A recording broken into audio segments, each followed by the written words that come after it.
제가 운명에 대한 이야기를 자주 했어요. 자주 했는데 자주 해서 죄송합니다가 아니라 자주 들으셔야 됩니다, 여러분이. 제가 성경을 읽어보니까 운명이더라고요. 운명. 이게 사람들이 교회 다니면서 왜 이렇게 안 바뀌나 했더니 그게 운명 때문에 그렇더라고요.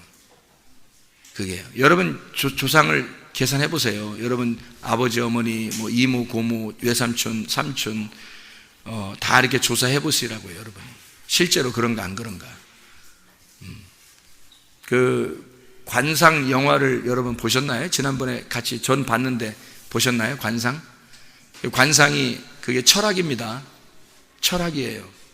얼굴을 이렇게 쳐다보면은 관상이 나오는 거거든요. 얼굴을 쳐다보면 관상 있잖아요. 사람이 얼굴을 쳐다보면 그 관상이 철학이에요. 공부입니다. 공부하는 거거든요. 손금도 마찬가지예요. 손금도 이게 손금을 딱 보고서요, 이 사람이 어떻다, 이게 맞습니다. 어느 정도. 왜 그런지 알아요?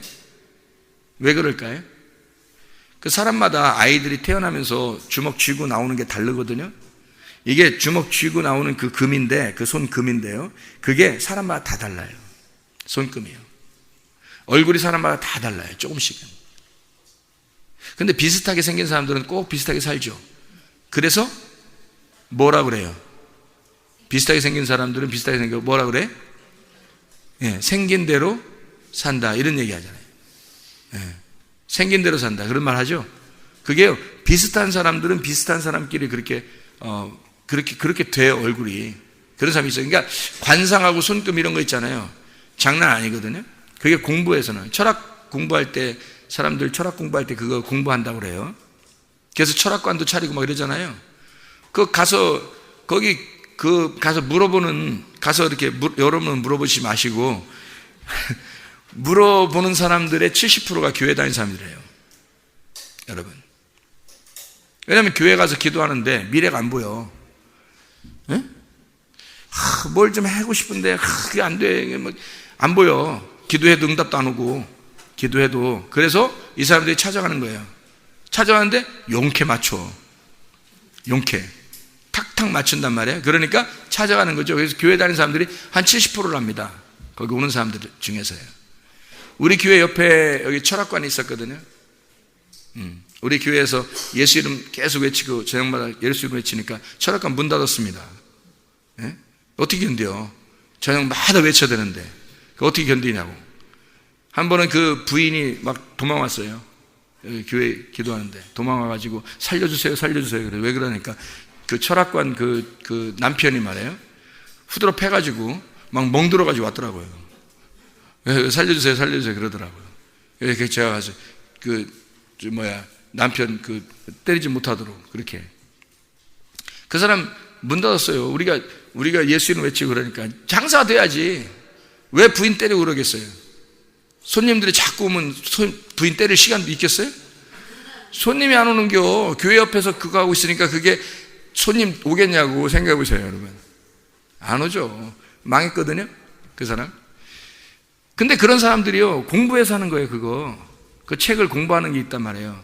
근데 이게 틀림없이 맞아 들어가요, 이게 관상하고 손금, 운명 이런 게요, 딱 맞아 들어갑니다. 무당들한테도 그렇고요. 그런 게 왜 그럴까 하고 여러분이 고민해 보면 이게 딱 맞아 들어가는 이유가 있어요. 이게 성경적으로도 성경에 땅의 운명을 가진 저주가 자손 대대로 3, 4대 내려간다 그러잖아요. 그럼 이 3, 4대 내려가면 이 사람들이 딱 조사하는 게 얼마면 오래전에 조상을 조사하지 않아요.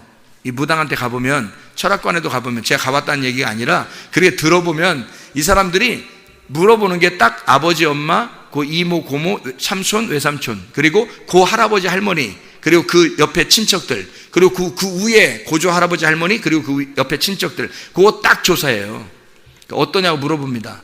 그러면 그게 이 사람의 답이 그대로 나와요. 너는 어떻게 살 것 같다라고 하면 딱 나와요. 너는 산에 갖다 놔도 너는 먹고 살만하다 그러면 그 조상들이 그렇게 사는 사람들이에요. 그런 기질이 있는 사람들이 있어요. 그 조상들이요. 그러면 이 사람은 산에 갖다 놔도 먹고 살아요. 그 사람은 땅에서는. 어떤 사람은 딱 보고 아휴 뭘 해도 안 되게 생겼어. 그러면 안 돼, 그 사람은. 왜 그런지 알아요? 그거는 여기 교회에서 교회 데려다 놓고 내가 얼굴만 보고 이렇게 조금만 얘기하면 그렇게 답할 수 있어요. 저도. 왜 그런지 알아요? 3, 4대만 딱 조사하면 그 사람의 답이 그대로 나와 있거든요. 그렇게 살게 돼 있는 거야, 이 사람은. 그게 이 땅의 운명이라 그러는데 그걸 완전히 끊어내기 전까지는 그게 그대로 다 내려가요. 계속해서 내려가요. 여러분의 자손까지도 계속 내려갑니다. 이게 3, 4대씩 계속 내려가요. 3, 4대씩. 알아요? 그게요. 그 위에까지 영향이 있는 게 아니라 그 3, 4대의 영향으로 계속 내려가는데요. 그렇게 내려가는 이런 운명을 금방 맞춰요, 사람들이. 우리들도 맞추겠는데 그 사람들이 얼마나 그것만 연구했는데 얼마나 잘 맞추겠습니까? 그러니까 맞추죠. 그런데 제가 교회를 다니는 사람들을 이렇게 보니까 이게 운명이 분명히 저 사람의 운명은 그런 건데 땅의 운명으로 볼 때는 저의 집안이 조상적부터 내려오는 그 집안이 이게 분명히 이게 아니야. 이게 딱 이렇게 걸리게 돼 있어. 이 자손들한테 딱 걸리게 돼 있어. 그러면은요, 그걸 부모가 끊어버리려고 작정을 해야지. 그거를 안 끊고 그대로 애가 서로 이제 얘기를 어떻게 하는 줄 알아요? 참 너 엄마 닮았다. 그 칭찬하는겨. 지금 저주하는겨. 너 아빠 닮았다. 그래요. 야, 빼다 박았네. 이런 얘기 하죠. 너 참 똑같다. 아주 그냥 붕어빵이다, 붕어빵. 뭐 이런 얘기 하고 그러잖아요. 그거요, 그렇게 붕어빵이다, 그렇게 너 똑 닮았다 이렇게 하는 것은 너 지금 내려오던 니네 집안에 땅에서 내려오던 그거 그대로 너한테 들어갔다 이 말이거든요. 그게 얼굴에도 나타난다는 얘기거든요. 너 똑 닮았다. 그게 이제 닮아요, 그게. 근데 이렇게 딱 내려왔어요, 여러분. 그죠? 그러면 이건 못 벗어나요, 이 사람이. 여러분 벗어나려고 해도 노력해도 안 됩니다. 이게요. 노력해서 되는 게 아니에요. 노력해서 벗어나는 게 아니라 진짜 운명이 바뀌어야 돼. 아버지가 바뀌어야 되는 거예요. 하나님으로 아버지가 바뀌잖아요. 그럼 이쪽의 운명이 끊어져요. 다 끊어지고 하나님의 운명으로 살아요. 그래서 이쪽의 운명이 다 끊어진 사람 있잖아요. 그 사람이 무당 만나보세요. 점 나오나? 안 나옵니다. 그 사람은 점 안 나와요. 관상 손금 하나도 안 맞습니다. 그 사람은요. 하늘의 운명으로 딱 바뀐 사람은요, 이게 안 맞게 돼 있어요. 이쪽 땅은 끝난 거야. 땅에서의 운명이 손금하고 관상이거든요. 그리고 그 사람 그 내력이거든요. 근데 이게 끊어지는 거야. 끊어진 거야. 끊어지면 이게 하나님의 운명으로 바뀐 거예요. 그래서 땅의 건 하나도 안 맞아요, 여러분. 이게요. 그렇게 똑같이 안 된다고, 내 얘기는. 그렇게 그 사람들이 야, 너 어떻게 여기 손금도 없냐? 이런 얘기 하는 게 아니고 손을 딱 내밀었더니 손금도 없네? 이렇게 하는 게 아니라, 그런 말 하는 게 아니라요. 손금은 있죠. 우리가 손금 없이 살아요? 손금 있죠. 있는데 이 사람들이 말을 해. 이런 손금은 이렇게 살 수밖에 없어요 라고 딱 하면 이게 그 전에 조상적부터 내려오던 게 그대로 그 사람들이 그렇게 살았던 것이 나타나요. 여기서 이게 나타나거든요. 그러면 너도 그렇게 살 거다라고 얘기를 해요. 근데 이 사람이 하늘의 운명으로 바뀌었잖아요. 족보가 바뀐 거란 말이에요. 이쪽 족보가 아니고 이쪽 족보로 바뀌었잖아요. 이쪽 하나님께 입양이 됐단 말이야. 하나님께 입양이 돼서 하나님의 아들이 된 거예요. 그러니까 이게 맞겠냐고. 이게 안 맞죠. 하나님의 족보, 하나님의 손금으로 바뀌는 거니까 안 맞죠. 예를 한번 들어볼까요? 첫째 아담이 죄를 지었죠. 첫째 아담이 죄를 지어서 그대로 쭉 내려오잖아요. 그게 땅의 운명입니다. 첫째 아담의 가지고 있는 게 땅의 운명이에요. 이것을 누가 바꿔요? 예수가 하늘에서 내려와서 하늘의 운명으로 바꿔버리는 거예요. 예수가 와서 땅의 운명으로 죽어버리는 겁니다.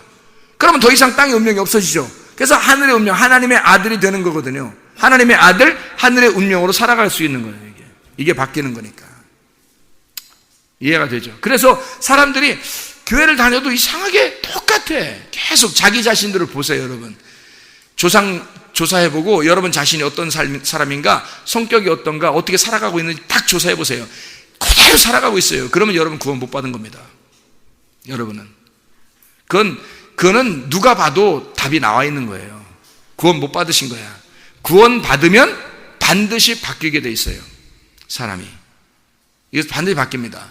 하나님이 바울 사도 보세요. 바울 사도 성격 그대로였잖아요.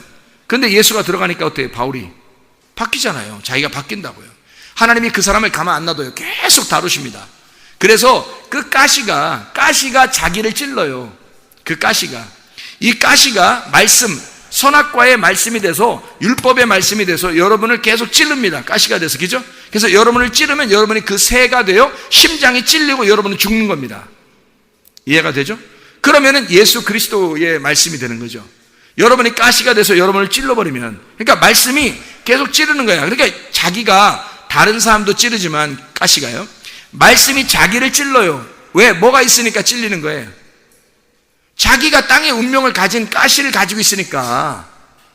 이해가 되겠어요? 자기가 자기를 찌른다고 해서 자기가 괴롭다고요. 여러분 말씀 들으면 괴로워 안 괴로워요? 괴로울 때 있어요? 없어요? 괴로울 때 있죠. 말씀 들을 때마다 하하하하 이래요? 그 어리석은 자의 웃음소리 같아서 손 밑에 타는 가시나무가 타는 거죠. 타닥타닥 이래요? 하하하하 막 이렇게 말씀 들을 때마다? 안 그렇죠? 대부분 말씀 들을 때마다 어떻게 해요? 자기가 막 찔리고 그 가시에 찔리고 아프단 말이에요. 그렇죠? 그러면 그 새가 어떻게 된다 그랬어요? 새가 가시나무에 찔려서 그 심장이 찔려 그 새가 운명을 다한다고요. 그 운명을 다하는 게 나라고. 그러니까 그 말씀에 따라서, 말씀에 의해서 가시로 내가 찔리고 내가 죽는 거예요. 그게 내가 죽으면 예수가 부활하신다고. 이해가 되겠어요? 그래서 예수가 살아가도록 하는 거니까 사람이 바뀌게 되는 건 당연한 거죠. 오늘 예수 믿었으면 내일 완전히 다 바뀌었다는 게 아니라 성격까지 다 바뀌었다 그런 얘기가 아니에요. 예수가 오늘 믿었으면 오늘부터 계속 여러분을 말씀으로 다루신다고. 하나님이 말씀으로 계속 여러분을 찌르고 해서 여러분을 바꿔낸다고요. 바울을 바꿔내잖아요. 하나님이 바울을 바꿔내는 거 보세요. 하나님이. 이해가 되겠습니까? 하나님 반드시 여러분을 바꾸신다고요. 안 바뀌고 계속 똑같다면, 여러분 뭐 1년 전이나 2년 전이나 여러분이 계속 똑같다면 여러분은 진짜 희망 없는 사람이에요. 여러분 주님의 희망을 가지셔야 돼요. 가시로 자기 자신의 심장을 찔러 예수 그리스도의 운명을 타고 예수는 내 운명이 되시라고요. 그게 진짜 복받은 사람입니다. 그게 천대까지 복이 내려가는, 여러분 때에서 끝내셔야죠. 하늘의 복이 여러분 때에서부터 시작돼서 여러분 자손에게 계속 천대가 이어지도록 만드셔야죠. 여러분 시작되셔야죠. 아브라함, 성경에 아브라함 쓴 것은 여러분 때문에 쓴 거예요. 여러분이 아브라함처럼 그렇게 하라고 쓴 거예요. 그렇잖아요. 아브라함은 저쪽에 있는 사람이고 나는 여기 있는 사람이고, 이게 아니라니까. 아브라함의 말씀을 쓰신 것은 바로 내가 그렇게 말씀을 따라가라고 주님이 이렇게 써놓은 거예요. 아브라함이 뭐 대단한 사람이 아니라 우리가 그런 하늘의 운명으로 바뀐 믿음의 조상이 되라고, 그 시작이 되라는 거예요. 여러분 앞으로 오늘부터 여러분 철저하게 너는 내 운명 되지 말고 예수는 내 운명 되셔서 말씀으로 살아가시길 바랍니다. 목장 모임 갖고 그렇게 하시기를 바랍니다.